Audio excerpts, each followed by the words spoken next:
Okay, so we're diving deep today into cryptocurrency and cash flow. Yeah, a lot of people are talking about this. It feels like it's everywhere you turn. And I think our goal today is to just try to give people a really clear understanding of what's really going on. We want to make sure that, you listening can walk away and feel like you have a really solid foundation. So we're going to be pulling a lot from this book, Crypto and Cash Flow, A Beginner's Guide. Sound good. I think it's a really good resource for just laying out all of the key terms and concepts in a really approachable way. Yeah, absolutely. So let's just jump right into it. I mean, I think first things first, right? What exactly is cryptocurrency? Yeah. I think a lot of people throw that term around and, it can feel kind of vague. For sure. It's like, what are we actually talking about here? Right. I think the simplest way to put it is it's digital money. Mm-hmm. It's a type of currency that exists purely online. Okay.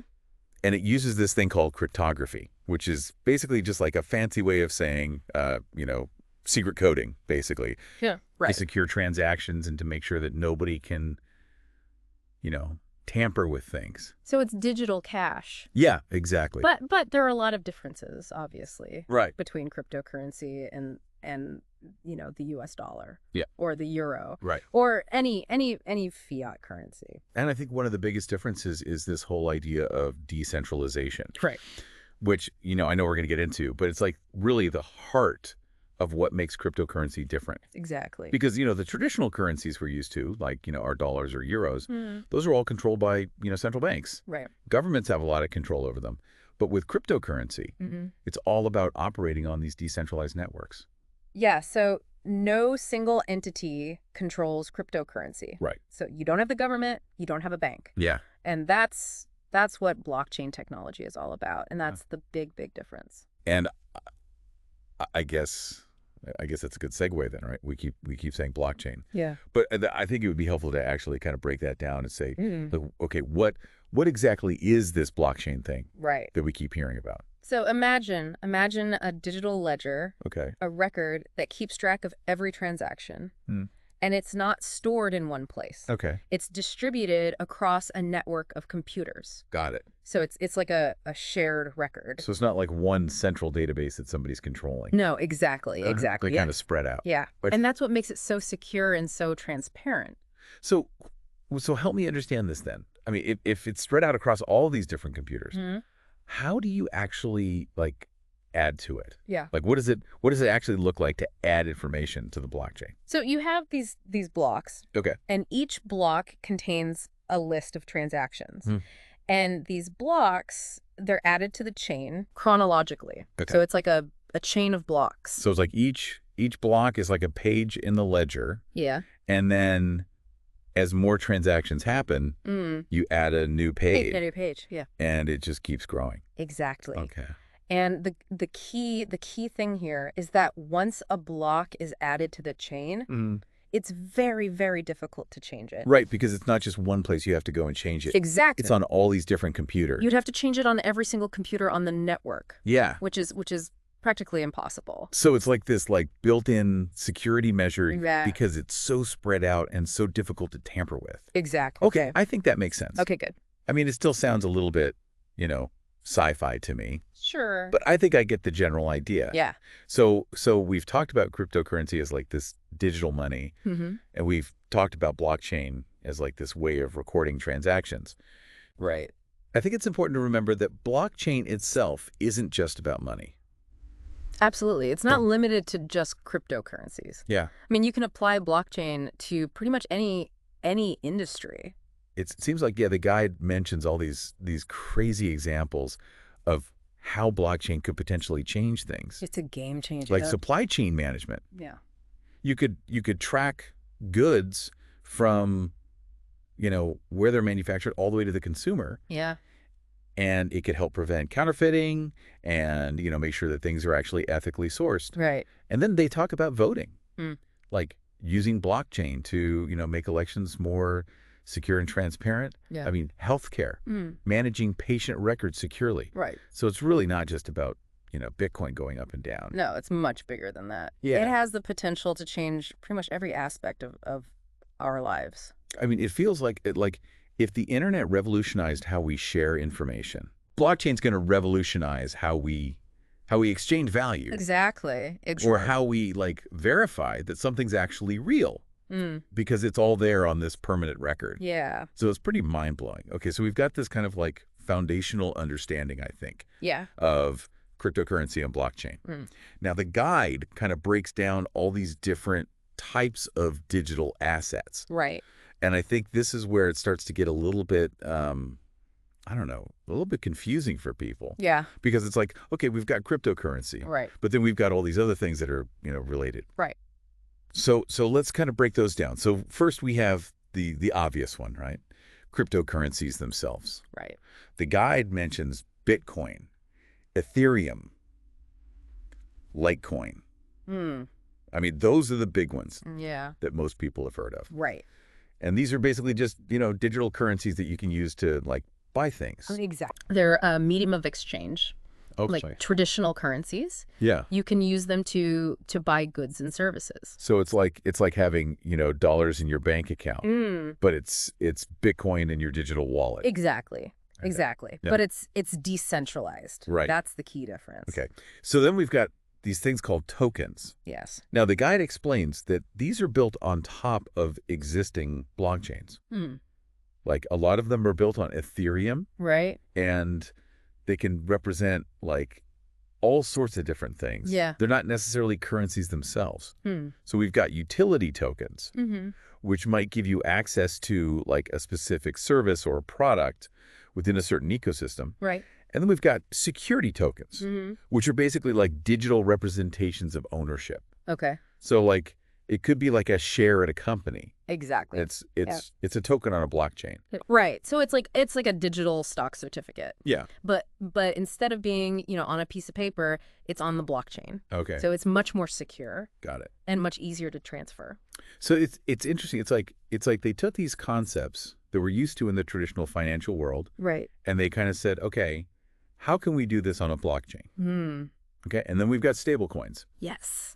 And this, I think, is where it gets interesting for a lot of people. Right. Because, I mean, one of the big criticisms of cryptocurrency is that it's so volatile. Yeah. Like, the price is just all over the place. Right. And that makes it difficult to use for everyday transactions. Exactly. Like if you go to the store and you want to buy a cup of coffee, Right. you don't want the price of Bitcoin to, drop 10% while you're in line. Yeah. So that's where stablecoins come in. So the guide basically explains that stablecoins are cryptocurrencies that are designed to maintain a stable value. Usually by being tied to a traditional currency. Right. Like, the US dollar. So for example, you have Tether, which is pegged to the US dollar. Yeah. So one Tether is always supposed to be worth $1 US. Right. And you also have USDC, Okay. which is another stable coin Got it. that's pegged to the US dollar. So it's basically like a way to, have the benefits of cryptocurrency, like the decentralization and, the potential for faster, cheaper transactions, but without the crazy price swings. Right. It's like a bridge between the crypto world Yeah. and the traditional financial world. I feel like this is one of those things that a lot of people are really excited about. Yeah. Because, if you can actually use cryptocurrency for everyday purchases, that's when it really starts to become like, mainstream. Exactly. Okay. Now this one always throws me for a loop. Yeah. NFTs. Non-fungible tokens. Non-fungible tokens. Yeah. Okay. So the guide says that NFTs are unique digital items that represent ownership of a specific thing. Right. So like a digital artwork, a piece of music, even virtual real estate. Which, that one always gets me. I know. It's like, how can you own virtual real estate? Yeah, but, it's a thing, apparently. Yeah. But the key word here is non-fungible. Right. And what that means is that unlike a Bitcoin, where, one Bitcoin is basically the same as any other Bitcoin, each NFT is completely unique. Right. So you can't just swap one NFT for another and have it be the same thing. Exactly. So it's like owning the original Mona Lisa versus owning, a print of the Mona Lisa. Yeah. Okay, that makes sense. And then finally we have DeFi. Decentralized finance. So DeFi is basically trying to rebuild the entire financial system that we have now, but using blockchain. Yeah. So we're talking about lending, Okay. borrowing, Hmm. trading, Okay. but without the need for banks, Right. without the need for So, intermediaries. so the guide gives this example of, like, imagine you need to borrow some money. Mm, Instead of going to a bank, mm, you can use a DeFi platform to connect directly with someone who's willing to lend you money.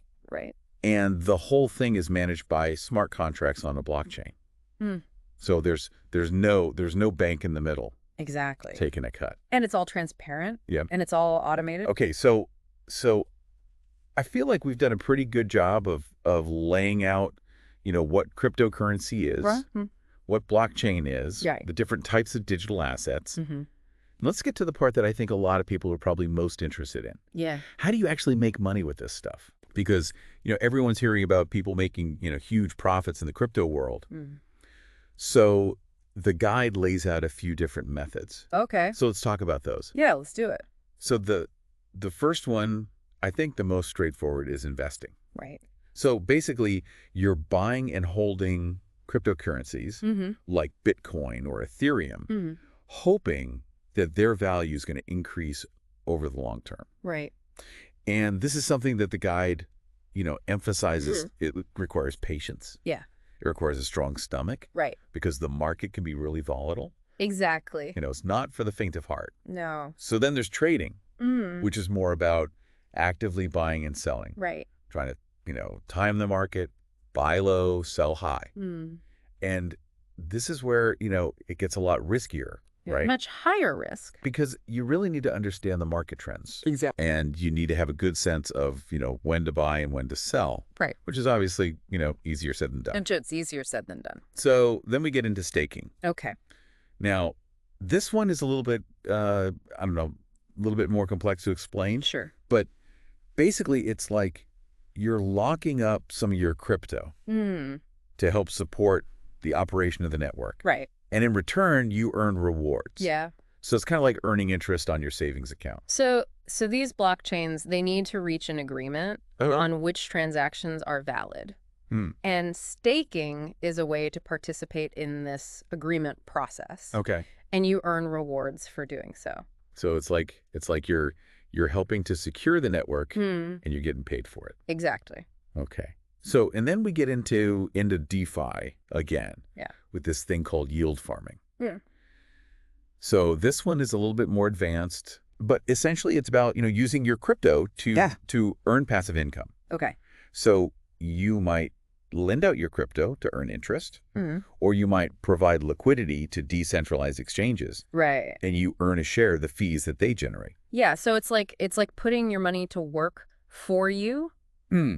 but in the DeFi ecosystem. Okay. So you're not just holding on to your crypto, you're actually using it to generate more crypto. But obviously this is also something that's, a lot riskier Yeah, absolutely. than just, holding onto your Bitcoin in a digital wallet. Much riskier. Okay, so then we have mining, Hmm. which is basically the process of, using powerful computers Right. to validate transactions and earn rewards. Mm-hmm. Now, this is something that, back in the early days of Bitcoin, Mm. you could do with like a regular computer. Yeah. But these days, it's become so competitive. Mm. You need specialized hardware, and it uses a lot of electricity. Right. So it's not something that's really accessible to most people anymore. No. And then finally, for the creative folks out there, there's creating and selling NFTs. Hmm. So this is a way for, artists, musicians, creators Mm. to monetize their work in a whole new way. Right.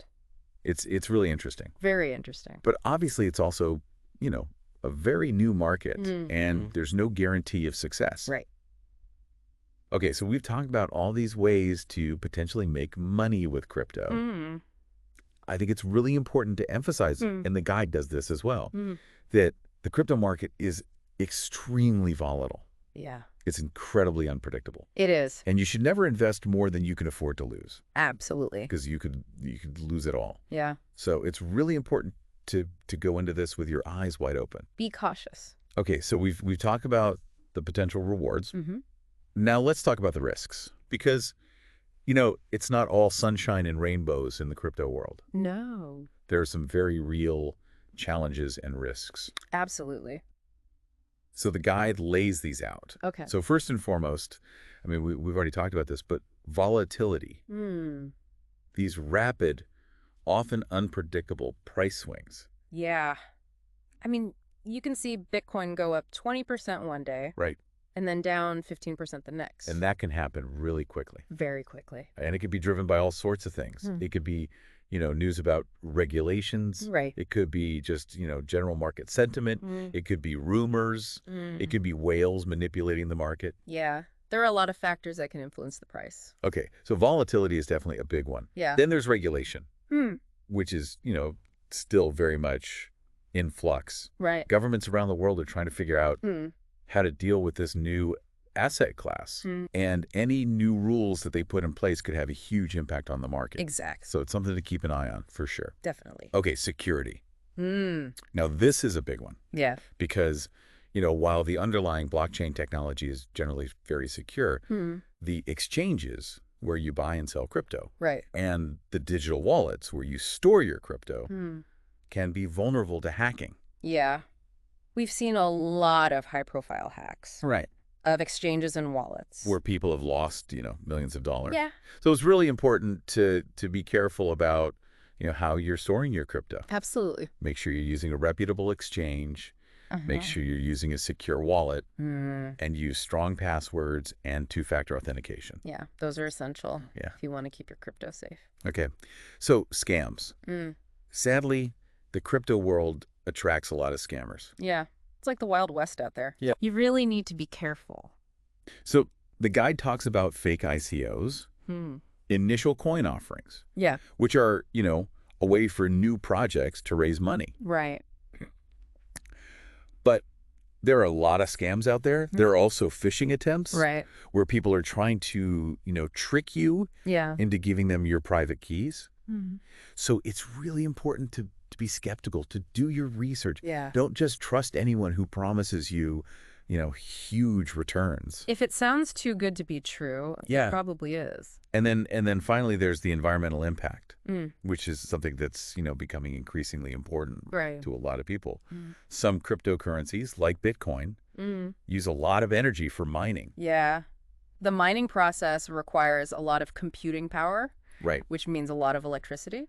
And that, obviously has an environmental impact. Right. So it's something that, the industry is working on, trying to find more energy efficient ways to do things. Yeah, there are a lot of efforts to make crypto more sustainable. Okay, so that's a lot of risks. Yeah, it's not all Yeah. rosy. But I mean, like with any new technology, there are always going to be challenges. Right. But it's important to understand them so you can make informed decisions. Absolutely. Okay, so looking ahead, I mean, what does the future hold for crypto? Yeah, that's the big question, isn't it? Yeah. I mean, nobody knows for sure. Right. But the guide does point to some interesting trends. Yeah. So one trend is that we're seeing more and more major companies like Tesla, PayPal, Square.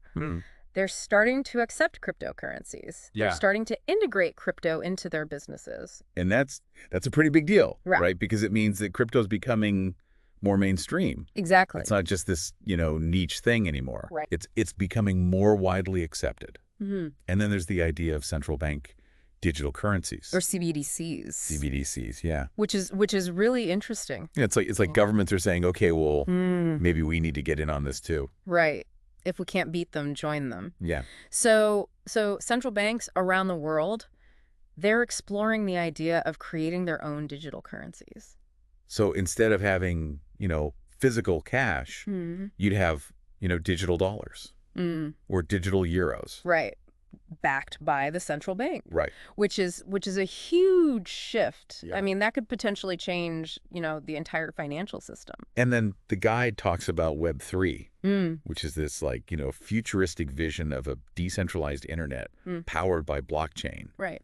And they're saying that this could change, everything from, social media to gaming to how we interact online. Yeah. It's pretty mind-blowing. It's a whole new paradigm for the internet. Okay, so, I mean, it seems like despite all the risks, despite all the uncertainty,